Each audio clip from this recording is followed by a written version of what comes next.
Hello friends, இன்றைக்கி நம்ம சௌசௌ கூட்டு எப்படி பண்ணலான்னு பார்க்கலாமா?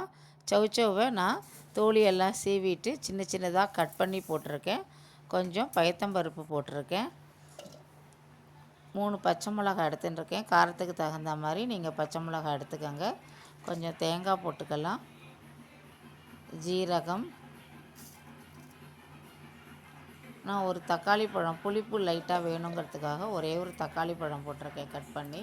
கொஞ்சம் தண்ணி விட்டு நல்லா நைஸாக அரைச்சிக்கலாம். அரைச்சது கொஞ்சம் உப்பு போட்டுக்கலாம். அரைச்சதை தூக்கி இந்த கூட்டுலேயே மேலே போட்டுக்கலாம். குக்கரில் போட்டு நல்லா கலந்துட்டு குக்கரை மூடி நீங்கள் ஒரு 4 விசில் வந்த பிறகு ஆஃப் பண்ணிக்கலாம்.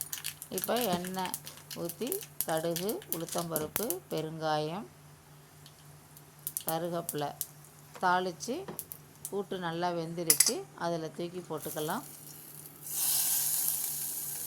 நல்லா கலந்து விட்டிங்கன்னா இது சாதத்துலேயும் பசைஞ்சு சாப்பிட்லாம், தொட்டுண்டும் சாப்பிட்லாம். சூப்பர் டேஸ்ட்டான சௌசௌ கூட்டு ரெடி. தேங்க்யூ.